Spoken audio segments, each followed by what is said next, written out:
A broad, quiet, public footpath, seemingly only used today by the farmers' tractors as they tend their fields on either side.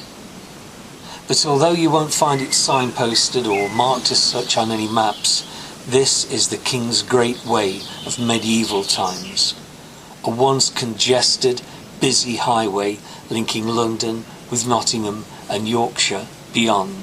This is the part which runs from Papplewick to Newstead, and is perhaps the part which bears closest resemblance to the dirt and pebble surface of bygone times, when the constant passing of pedestrians, carts and carriages would quickly turn the track to mud in the English climate.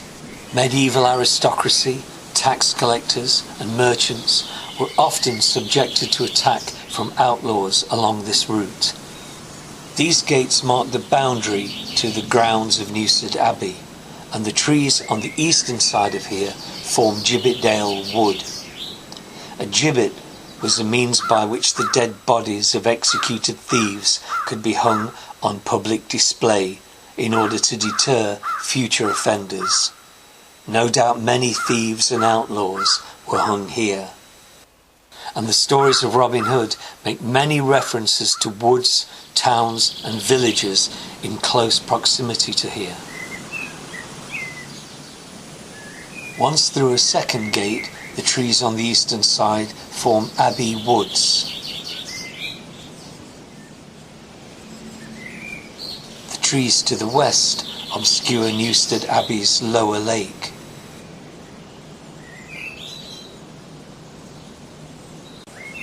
Coming into view on the western side of the path, Newstead Abbey.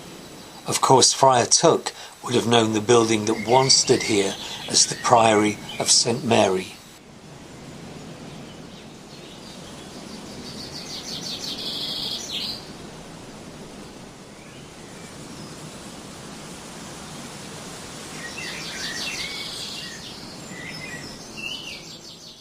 Opposite the entrance to Newstead Abbey stands the hut. A traveller's inn was established on this spot centuries ago, and it is said King John once stayed here, giving it the name the Royal Hut. There is also a blocked-off mile-long underground tunnel built by the monks, linking the inn to the abbey. Travellers would gather here before moving on in greater numbers through the dangers of Thieves' Wood. This is where the King's Great Way emerged after leaving the grounds of Newstead Abbey. All trace of it is now gone. However, public rights of way can be preserved for centuries in England.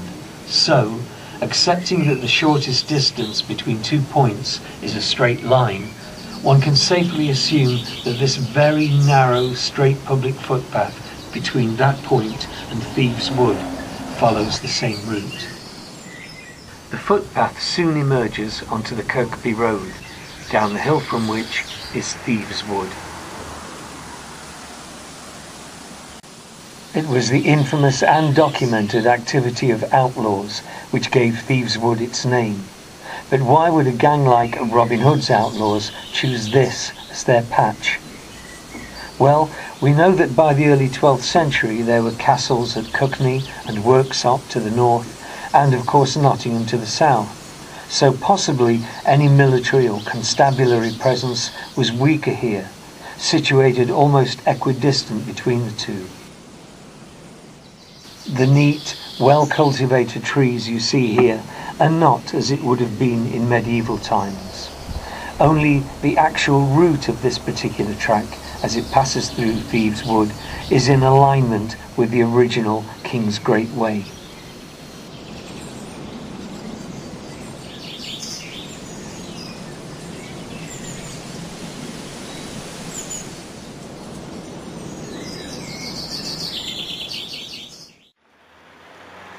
After leaving Mansfield and before reaching Cuckney, the route passed by Market Warsop.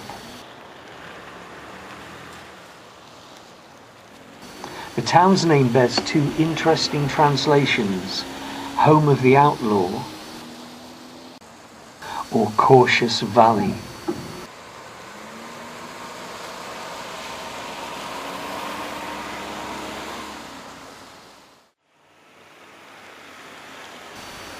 Interestingly, there is an ages-old saying still familiar with residents here, that people in Warsop never lock their doors. So quite possibly, and for a small bribe, in other words giving to the poor, outlaws like Robin Hood could have found welcome shelter here.